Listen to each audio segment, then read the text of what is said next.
Hello, everyone, and welcome. I'm Jamie Nelson. I'm one of the Summer of AI organizers and the host for today's session. Today's session is titled Video Creation with AI Avatars. Thank you for joining us for this talk around the development and application of faculty digital avatars in creating digital content or video content for Gies online courses. The presentation will unveil how this technology has evolved, take you behind the scenes of the avatar creation process, showcase the benefits for these avatars, the benefits that are out for teaching and learning, and share the safeguards Gies has put in place to ensure faculty autonomy remains front and center. Our presenter is Stephen Pratten, Associate Director of Digital Media at Gies College of Business. We've been in this zone of digital avatars for a while now, and I love it that a college is actually using them in practice. And then, it's like, okay, let's work on agreements and what do we do? And we'll learn all about that. If you have any questions throughout the event, do not hesitate to place them in the Zoom chat. The host will collect them and we'll notify you with a little thumbs up if we got your question, and then we'll find the right time to kind of throw it to Stephen, although since Stephen's on Zoom and he might explain why he's on Zoom, anyway, that's up to him. You might see it directly and you can feel free to answer if you want. Otherwise, maybe I'll raise my hand or whatever. And of course, if you're in person, actually you probably need to notify me. Yeah. Anyway, we'll figure it out. It's all good. Thanks everybody for attending. I hope you enjoy, and Stephen, take it away. Well, thank you very much, Jamie, and everyone for joining today. So as Jamie mentioned, I'm the Associate Director of Digital Media at the Gies College of Business. So what does that mean? Basically, I manage the team who creates a team of video producers and graphic designers that create all of the Gies online course content, the video content. So I just was reflecting, and it's been 10 years since I was hired on, and what started as a small but mighty team of 5 or 6 of us is now up to 70. And that's not just digital media, that's all of teaching and learning. But obviously in those 10 years, I have seen a lot of change, a lot of growth.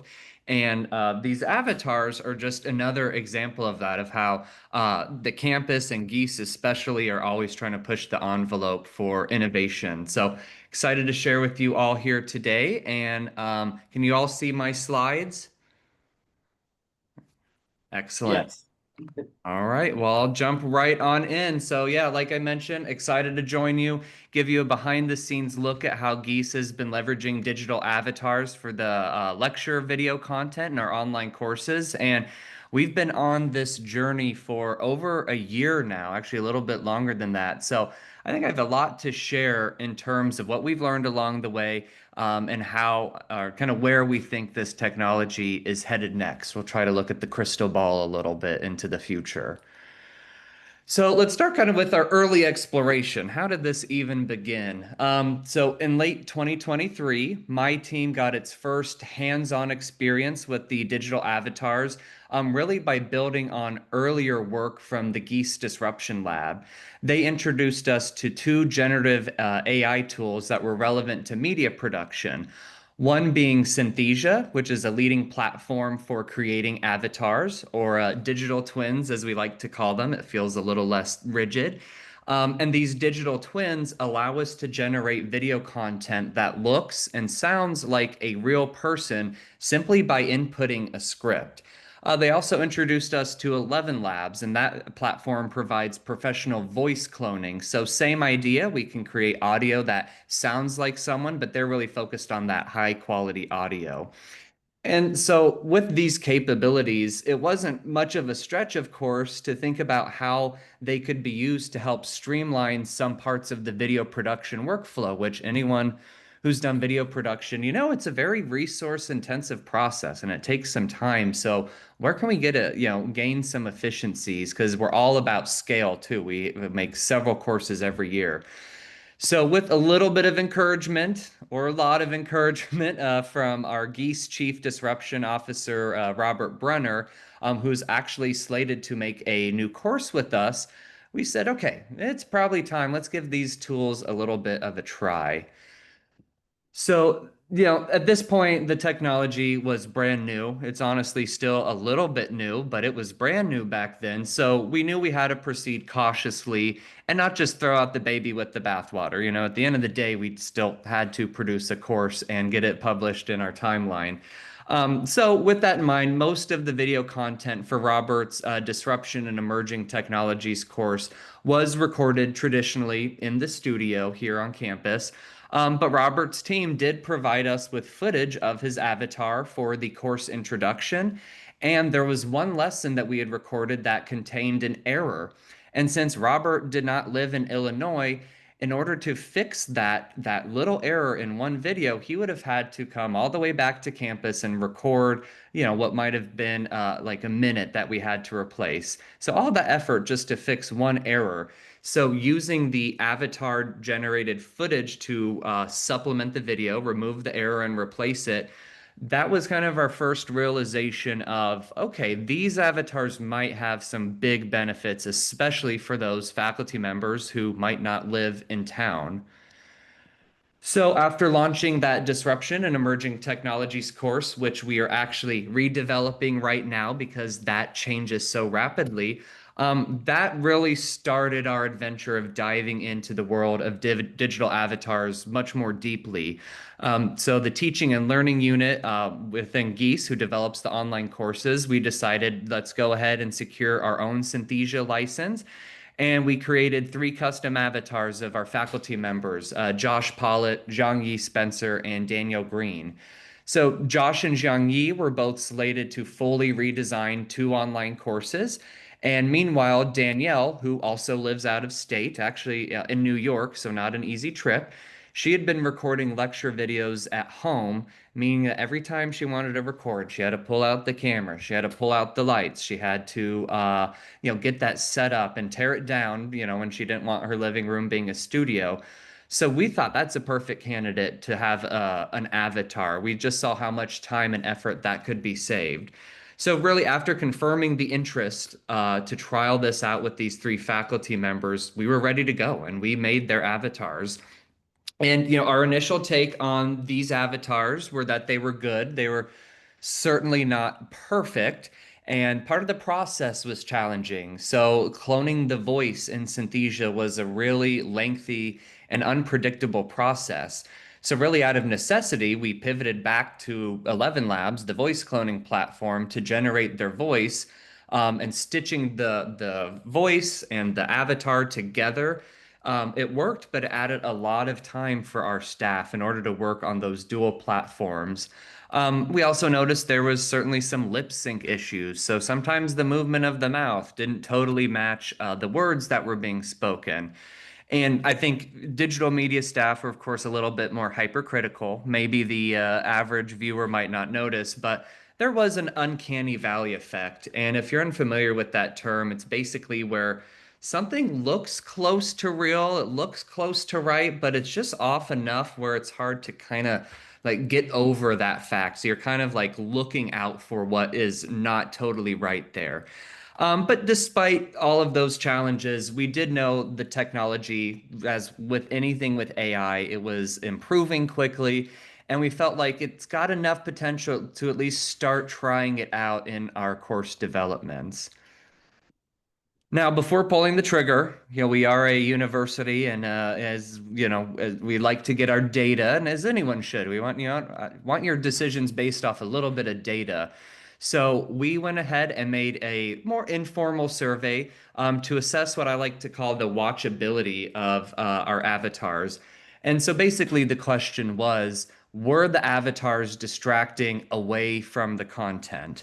So we shared 6 video samples with some staff, faculty, teaching assistants who are familiar with the course content. And as you can see with the data here, the feedback was encouraging. Most viewers didn't feel that the avatar detracted from the viewing experience. And actually, the majority reported that they were able to focus on the content.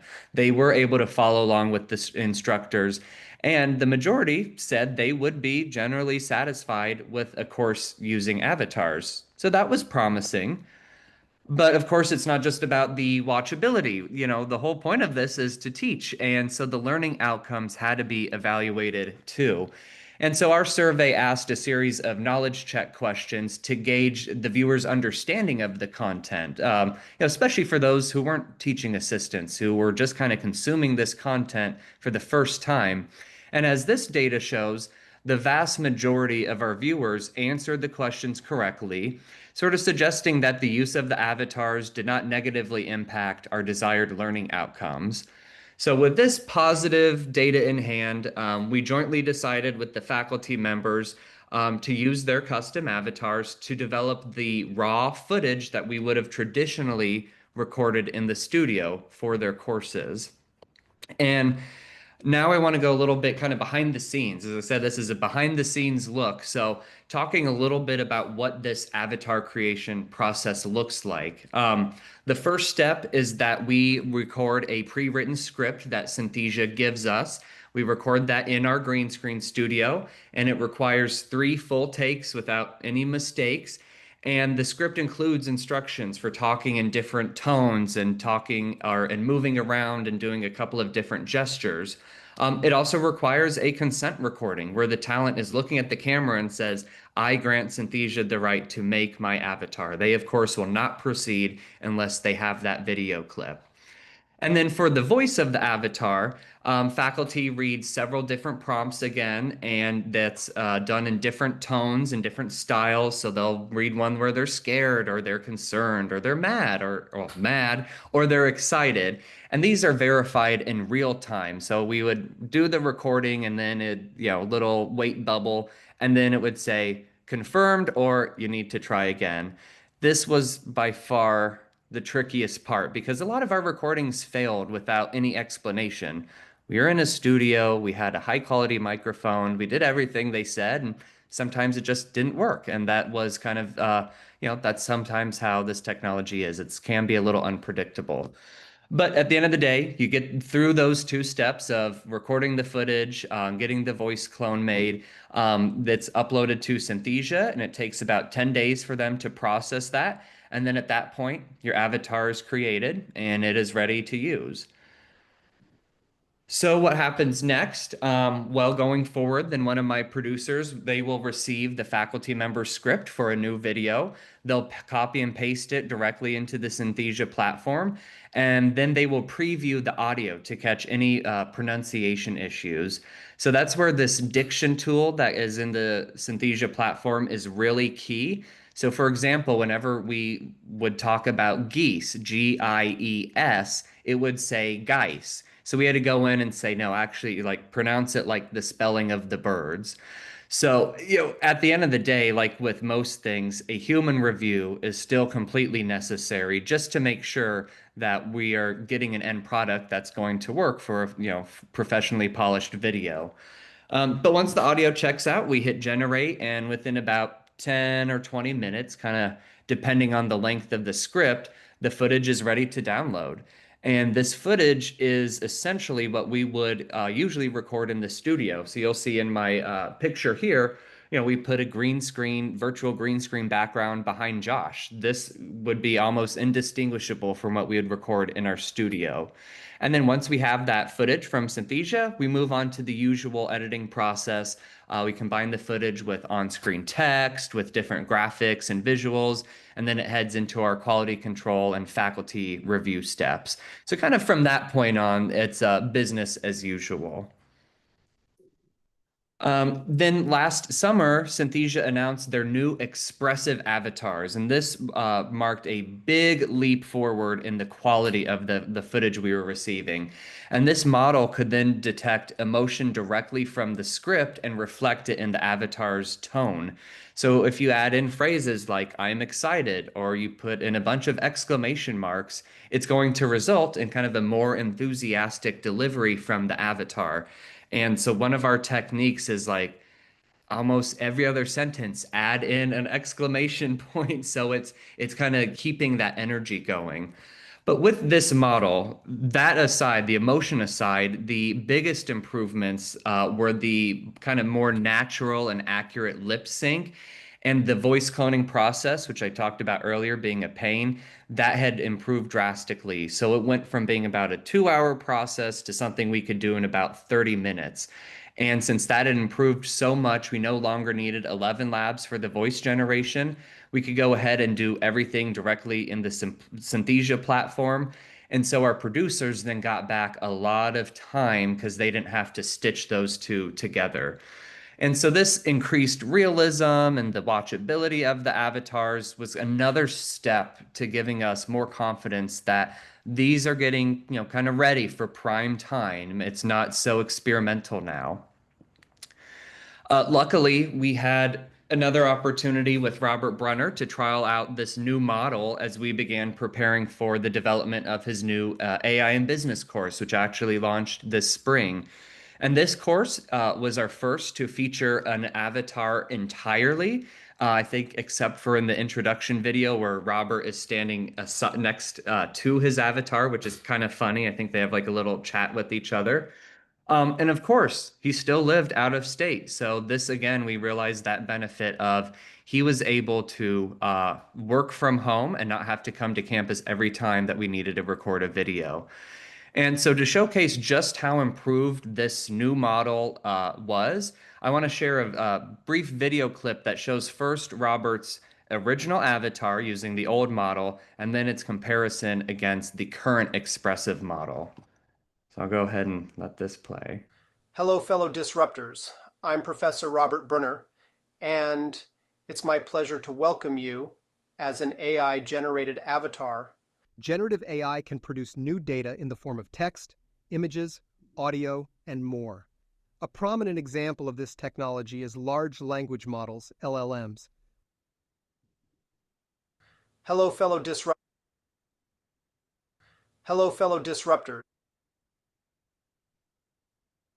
There we go. So I think that video speaks for itself in just showing the vast improvement that this new model had. So once this new model was available, we went ahead and upgraded all of our avatars so that they're going to have that increased realism and that reduced production time for the media team.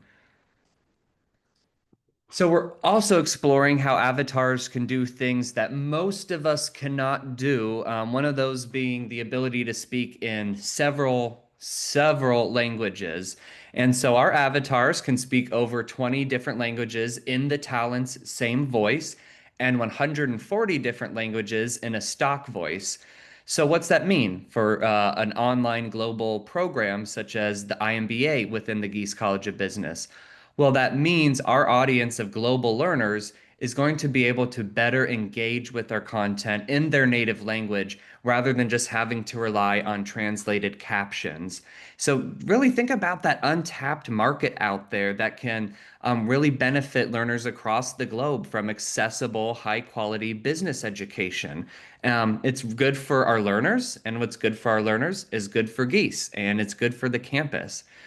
And also, while not avatar related, we did explore an AI pilot called Metafrazo, and this is actually a startup that emerged from the Gies iVenture Accelerator. It's kind of a startup hub and incubator.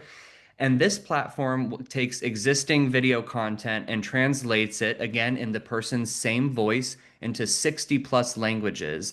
Their lips are resynced to the translated audio.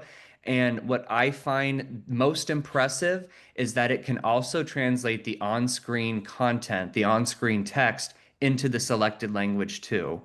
So what would have really taken hiring a native speaker to make a duplicate version of the course to get one additional language is now with this platform something that you can take an existing course or existing content and do all of that, head to tail in a matter of mere hours. So again, thinking about what does that mean for the markets out there? What does that mean for providing access to good education in a fully immersive, fully experiential way? So I do like to show rather than tell you because we're talking about video, of course. So this clip I'm about to share demonstrates Synthesia's ability to translate content into multiple languages while keeping the person's voice. So what you'll see here is the Dean of the Gies College of Business, Dean Brooke Elliott. her expressive avatar that we developed last fall and has since been used a couple of times for some messaging. For instance, I could say, "Welcome to our college," in a variety of languages. 欢迎来到我们学院.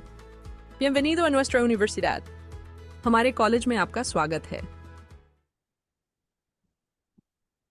I'll play that once more because I know it's kind of a short clip. For instance, I could say, "Welcome to our college," in a variety of languages. 欢迎来到我们学院. Bienvenido a nuestra universidad. हमारे college में आपका स्वागत है. So super, super impressive. And as you can tell, her voice was pretty much the same throughout all the different languages that we tried. And then I want to show you a little bit of Metafraso, the platform that translates that spoken word and the text on screen. So here's a brief clip from one of our lecture videos that we ran through the Metafraso platform.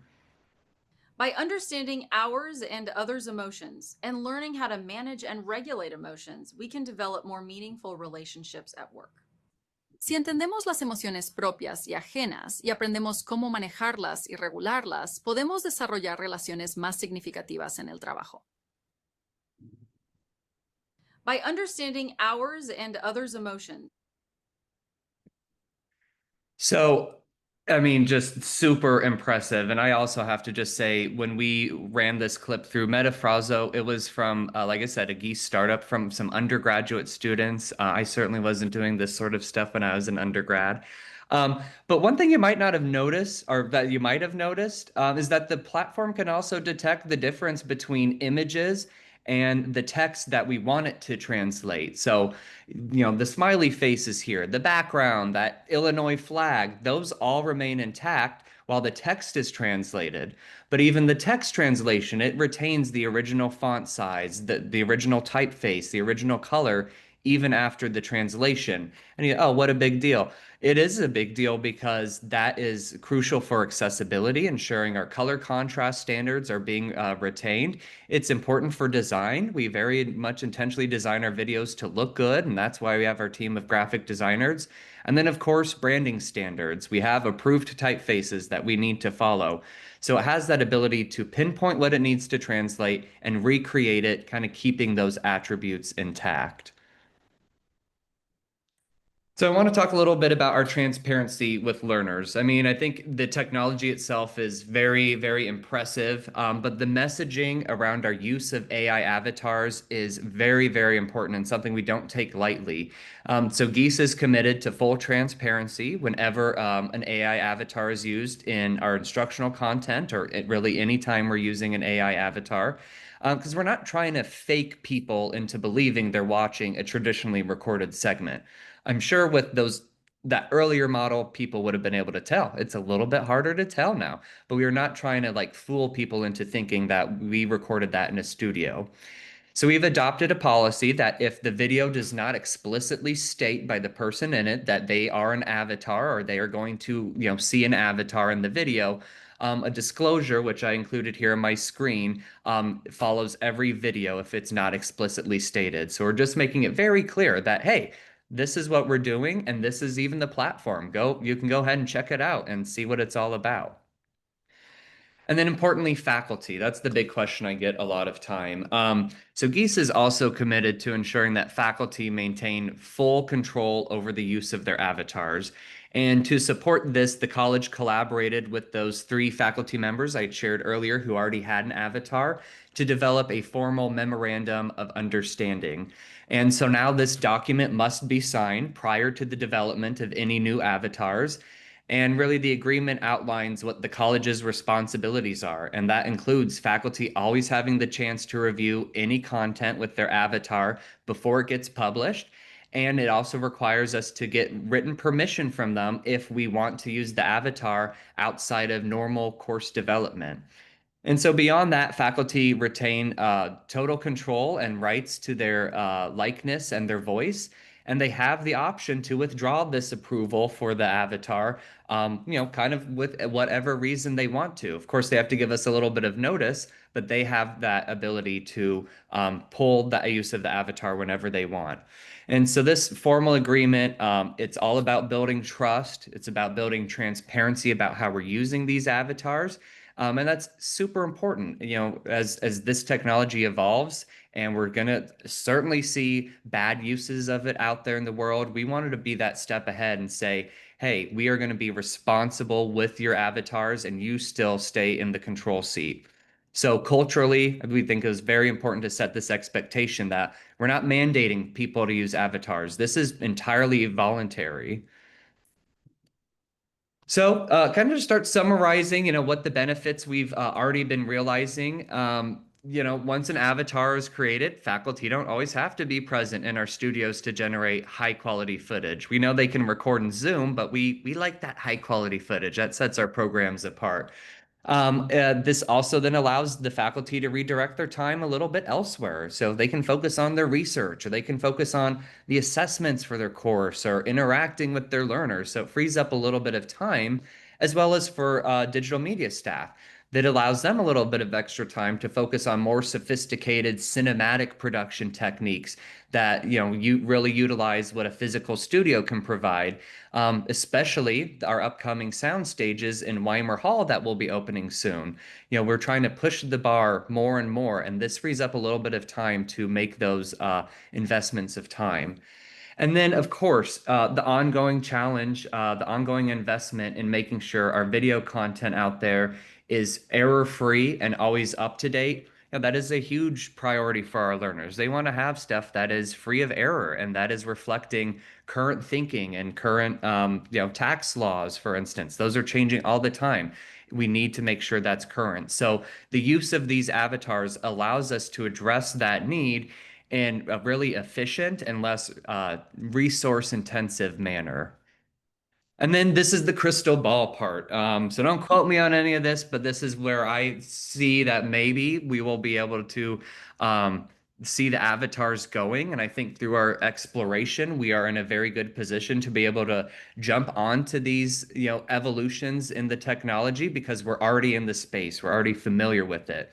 So you might be able to imagine maybe there's a future where our learners can interact in real time with their faculty avatar, and that avatar can answer questions and provide them a more personalized learning experience 24/7 a day, doesn't matter what time zone you're in, and instantaneously. So that's one thing I think Jamie might even be able to be working on something like that right now. Also, Synthesia has released custom avatars that can be recorded in a matter of a couple of minutes outside of a studio, and it's ready to use within 24 hours. And of course, the quality is not as high polished as the professional studio recorded avatar. But just think about it. This then might be able to give faculty the ability to have content generation directly into their hands when appropriate. So kind of that efficiency to create quality content quickly. And then just in general, that leap of quality that we've already seen from when we started this journey, we know the technology is going to continue to improve. So I anticipate and I kind of hope for a future where we're starting to get 3D avatars that will, allow my team to basically put these avatars into virtual environments that can interact with the environment. And going beyond just kind of straight to camera delivery. Or even kind of meta, avatars interacting with other avatars. And you could think of, some applications for that being scenario-based learning or case studies where we're kind of acting out almost a play. So I think there's a lot of potential. And of course, this is moving really fast.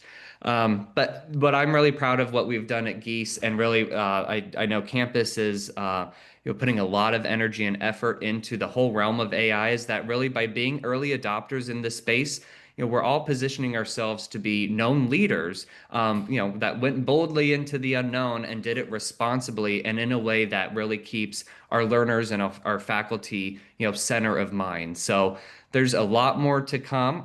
If I'm here presenting to you all in a year, I'm sure I'll have a lot new exciting things to share.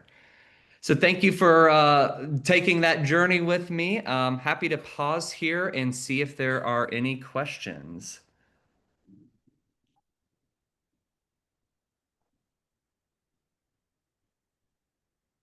We have a question in the room. Hey, Stephen, this is David. Good stuff. I wonder if you had any ideas for student use of avatars.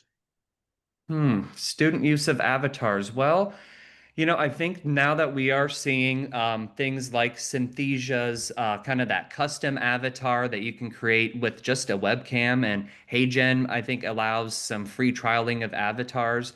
I think it's becoming a lot more accessible. So if students have, for instance, a video project or a presentation they need to put together, I think similar to us, they need to be very transparent in that, hey, this is an AI avatar. This wasn't actually me. I could see it, being very beneficial in that case. And, who knows what they might have applications for in their careers for it, because, that ability to, leverage video content for your messaging, whether it's resumes or, tasks you have to do at work. I think there's a lot of value that students can get it while they're here and beyond, primarily driven by it's just becoming more and more accessible to do. And Stephen, I don't know if you remember, but well, you remember this part, but we gave a talk about digital avatars as a part of the Gen AI dialogues. And we had a graduate student who was more comfortable presenting with her avatar. She was nervous about public speaking, even though she frankly did a fine job in that presentation. But so there might be those kind of uses too. Yeah. Oh, absolutely.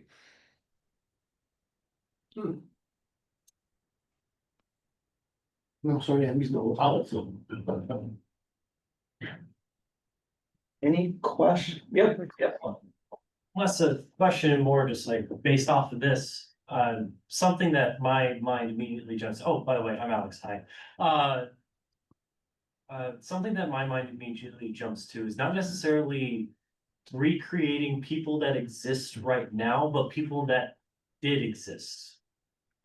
Basically, like documenting either people that we have right now or that famous Steve Jobs quote where he's like he would trade everything for just a day with Socrates, and be able to basically have an LLM be like have all the collected knowledge of a specific person, and then being able to just talk to like a digital avatar for like learning in school, be able to like go talk to Archimedes about this thing, and then you actually Well, that is actually maybe it was 60 Minutes I saw. There was a service out there that would capture all this content of someone, usually later on in life, that it was essentially doing what you're doing. It's the avatar of someone who, after they pass, that provides the family an ability to speak with them. So you can say, go speak with your great grandfather who, passed away 30 years ago. And so, of course, there's the large language model behind it that, they need to get all the information. So the responses are actually something grandpa, would have said. But I think we're seeing that. I believe the Tom Hanks movie, I don't know what it was called, but it was kind of a recent one where they de-aged him. And from what I understand, they used a lot of old photographs of him to make that possible. So I think the big question, of course, is going to be ethics. How do you control necessarily what Lincoln said? How do you control what other folks have said in the past? And I think the law is probably going to be slow to catch up on it. But I think you're right in that there's potential to bring more immersive experiences, not just forward-looking, but from our past using this technology. But of course, we need to be considering about what the ethical dilemmas are there. For instance, would you be comfortable with basically a representation of you 50 years from now? But people might get more and more comfortable with that, as this technology is out there in the world. But yeah, I mean, think of that. We all saw like the animatronic Lincoln at Springfield, if you've ever been there, and that's really cool, but you can't really ask it nuanced questions. So I think there is a lot of potential for, kind of bringing in that almost a virtual reality component to it. Yeah. Something that my mind jumped to talk about like Lincoln is it came out in the late aughts of iRobot that featured Will Smith in it. They had the scientist in that movie who was just a projection hologram. And he would always say, like, my responses are limited, you must ask the right questions. Which is just like he had a really limited knowledge base. He was just basically a moment in time capture of it. That's a potential guardrail too. That's a good movie, man. I should watch that. See Yeah. what came true out of that. I see we have a question here in the chat. So for audiences that leverage lip reading, are those avatar videos readable? I'm sure you include closed captioning. Well, that would be a good experiment, I think. The lip sync has come a long way, but as someone who doesn't have that ability to read lips, I would be curious to see if it is accurate enough or if it's good enough for the average viewer to think, yeah, it looks natural, but for someone who is trained and can pay attention to that, um, that would be a good question. I would wonder. Now, when it comes to captioning, yeah, we always include captioning in our content, whether that is AI video or someone recorded it on their iPhone or it was recorded in our studio. So that is one portion of accessibility that, regardless of how we created the video, comes with all of our online content. Great questions. I always get new ones when I talk about the avatar, so I always like kind of seeing what folks bring to the table. Steven, sorry, I missed your talk. Unfortunately, I was busy elsewhere, but uh, you know that Jamie got my digital twin or avatar or whatever you call them, right? Now, who has the intellectual property of that avatar? So if I leave the university, should Jamie be able to use my avatar the way he wants? Have you discussed that? Maybe, I don't know. He did. Oh, okay, sorry. Never mind. They developed an MOU. Okay. I don't know if you want to do a quick summary. Yeah, let me jump back real quick. But no, that's a very good question. And maybe by the time you were making yours, Michelle, I don't think people were quite there yet. We're like trialing it out. But here we go. But yes, we developed a formal MOU process that Okay. really explicitly states this is what we can do with your avatar, this is what we can't do. And I think the biggest safeguard is that we do not publish anything with your avatar unless you've had the opportunity to review it. So I think that's the most important safeguard. And for instance, I've had faculty, of course, who are like, can I just log into Synthesia and make some content? And I direct them to a free account and whatnot, but the login is limited to the staff because that's what the agreement is between the college and the faculty member. So we recognized it was very important to have this be very formal for the faculty's sake too, for them to have that comfort and comfortability and trust that we're going to use it responsibly. And one part of the MOU is that they can take away that avatar for any reason. It's not like they have to provide a reason. They say, I don't want it there anymore, and then we will go ahead and delete the avatar. So that was really important to getting more faculty, I think, interested and comfortable with using this. Now, what the rest of the world's going to do, that is up for question. I think we are going to see some abuses of avatars as this gets more sophisticated, and I do hope the laws catch up, before it puts a bad taste in people's mouth. So I see on your slide, it says, review all content prior to publication, right? So let's Mhm. pretend that you create with me a course, and it's not really neat, but it's on my digital avatar. When I leave the university, you will be able to continue to use it even though it's my digital avatar, right? I think that's mentioned in the MOU. So don't quote me on this one, but I believe after a faculty member leaves or retires, that we remove the avatar. But I would be happy to follow up with you on that because I know that was something that we talked about when developing it.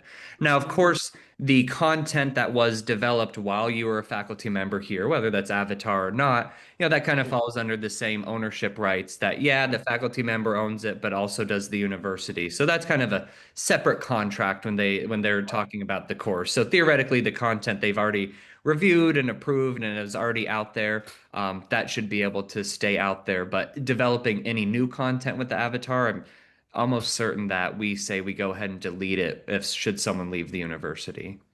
I see.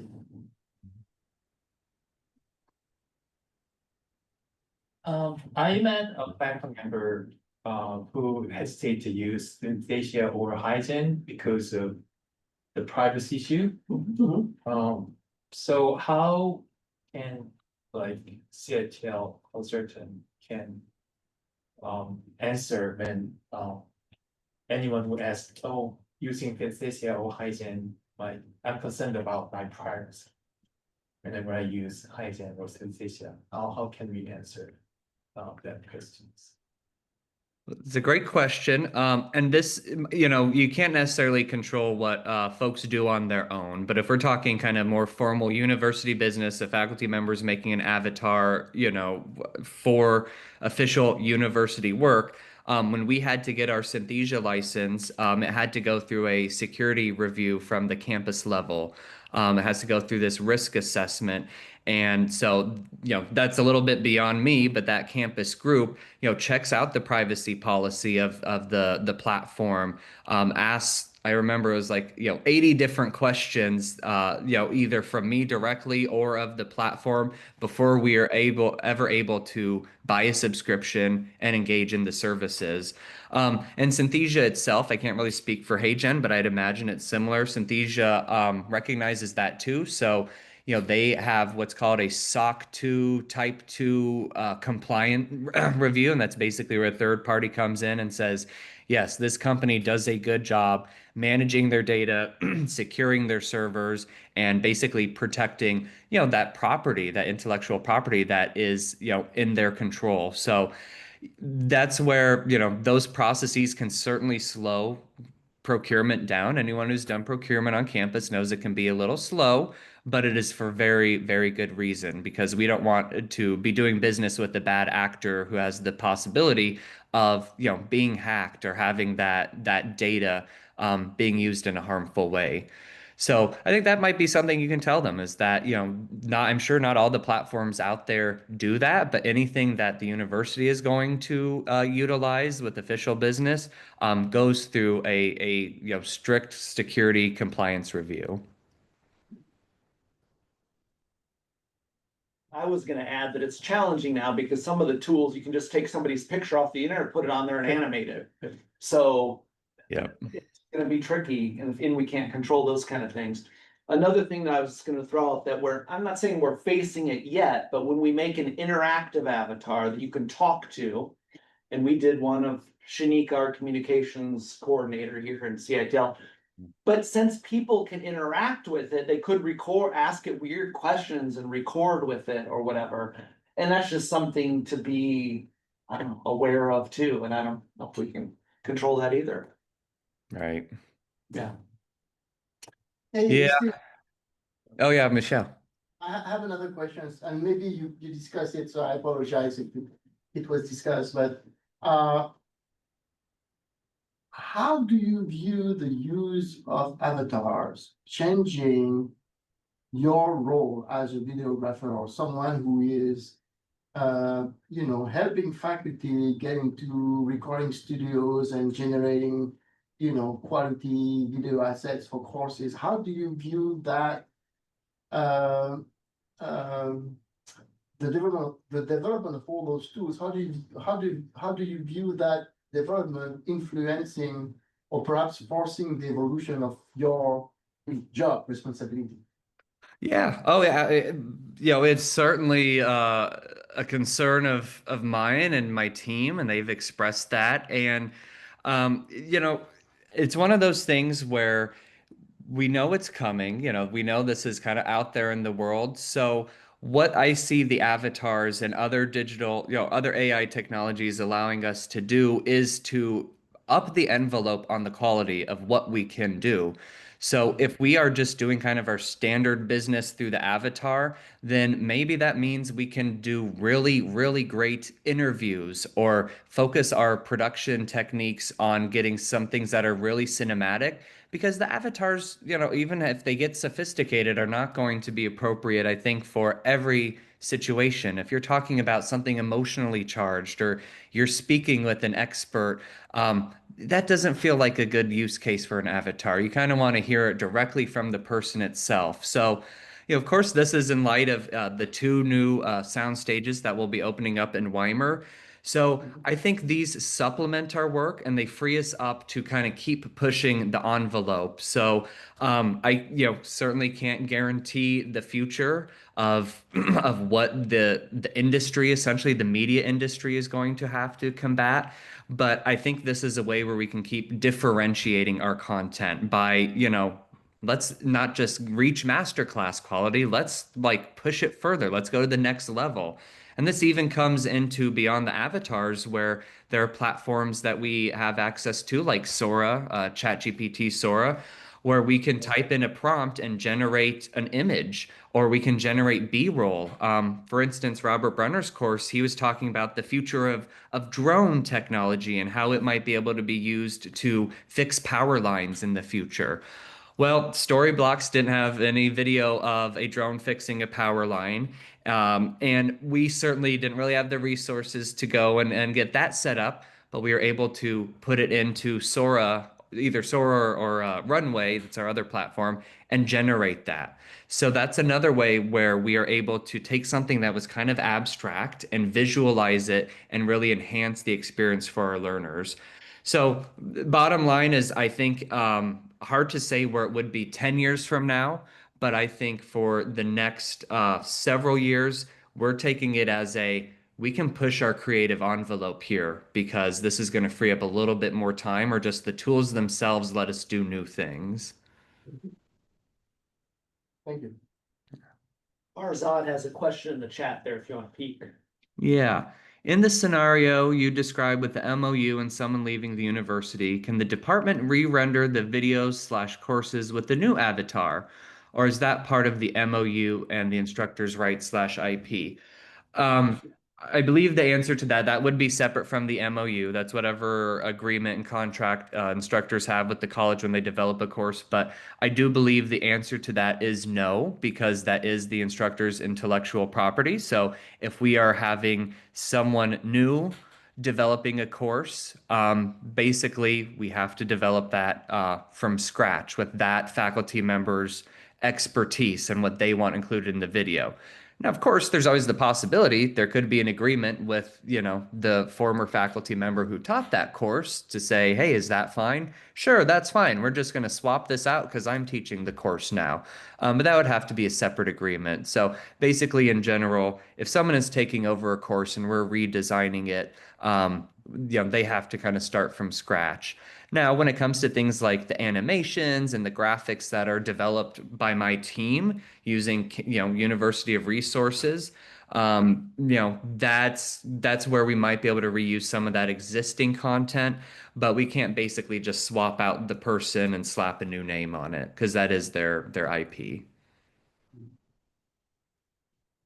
But just a comment, I really like that question actually, because I think it could be very powerful in the context of a course that is part of a core curriculum, for instance, that is more of a departmental kind of directed course rather than an elective or very specific topic developed by an expert in that field. So hopefully there are nuances like you said, agreement made with the faculty and the instructors so that can happen actually.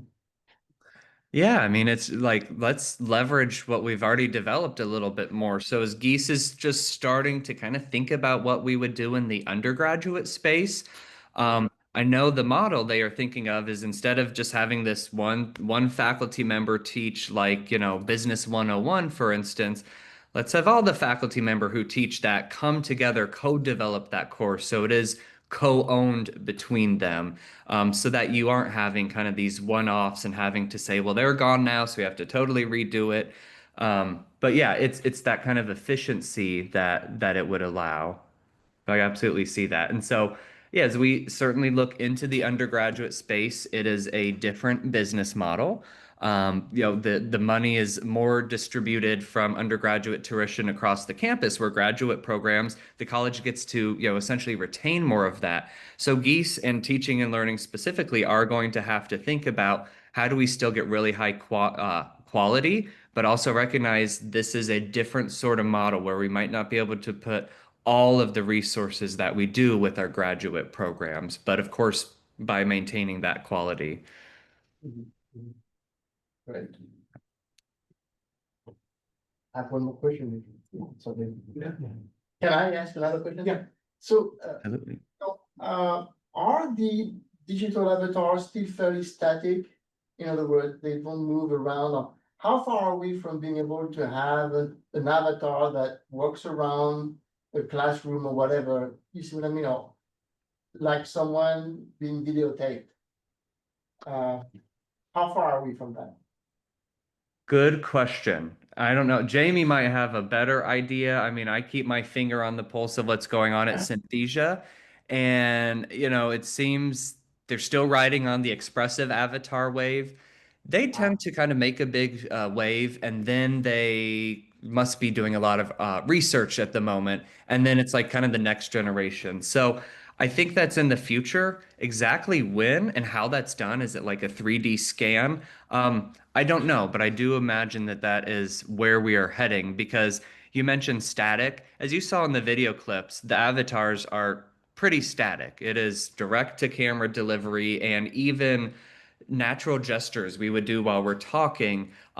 Those are usually, just kind of their hands are kind of kept where they're at. So that is some feedback we've received. It's just like they don't move too much, or I kind of liked when an instructor made a mistake here and there. I knew they were human.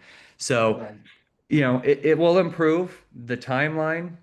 I don't know. I was just wondering because I'm dreaming big, especially with your new stage studios, right? I've been fantasizing about virtual stage production, how we teach students the ways of doing videos and movies, and it would be amazing to have a virtual stage production where you insert, post-production, then those digital avatars that are fully mobile and you just make them do what you want, right? But maybe it's like Absolutely. 10 years. I don't know. I'll be retired by then. Well, you're always welcome to come back and visit. And I think what you're talking about, it almost doesn't require a studio if you're talking about virtual environment, virtual person. Now our soundstage has, it's already built. It's not open quite yet, but it has a 40-foot green screen with, intersecting walls that, it's huge. So our first step is absolutely this. Let's start figure out this virtual environment piece. Yes, with real people right now, but let's start seeing how that works. And so we're going to start probably relatively simple, taking existing photos or actually developing, virtual spaces with AI. One of our producers has done that. And that's a good kind of first step. And then I think we're going to be seeing ourselves getting into 3D so people can really interact with the environment. And then I think somewhere along that journey, yeah, it might just be this is totally digital. You have your 3D environment, you have your 3D avatar, and you're directing them not from the soundstage, but with your computer. And while you do my lecture, I'll be in the Bahamas on the beach. Collecting royalties. Oh yeah. Anyone who watches CBS, I'm a big fan of CBS. Whenever they do their weather segments, it's so cool. That's definitely the virtual production. They have the clouds come in and they're like almost standing on the viewing area, and it's just like it makes the weather fun. And I'm also kind of a news nerd, so that might just excite me. But Thank you. I great. think that's it. There is a little, Andrew put down in the chat that there's a little, questionnaire rating. Anyway, thank you very much, Stephen, for sharing what you're doing there. And it's great to see the College of Business actually kind of taking it and worrying about the parts we do need to worry about, taking into production stuff. Absolutely. Pleasure to share this with you all. And if you have any questions, absolutely feel free to reach out to me, or if you want to learn a little bit more. It's been kind of fun on going on this journey of kind of evangelizing what we've been doing here. And I know Jamie's group is doing a lot of really cool stuff too. So it is on the minds of people at this campus. And I think we're going to do really good things because I know we're going to do them responsibly, and that's very important. But yeah, please take the survey. Would love to hear your feedback. And just thank you all for your time today. I really appreciate it. Yes, thank you. Thank you all. Okay, well, have a great rest of your Thursday afternoon, especially now it's a little bit cooler out. Have a good vacation. Thank you, Jamie. Thanks, guys. Take care. Bye-bye. Thank you. Do you know it was not his avatar?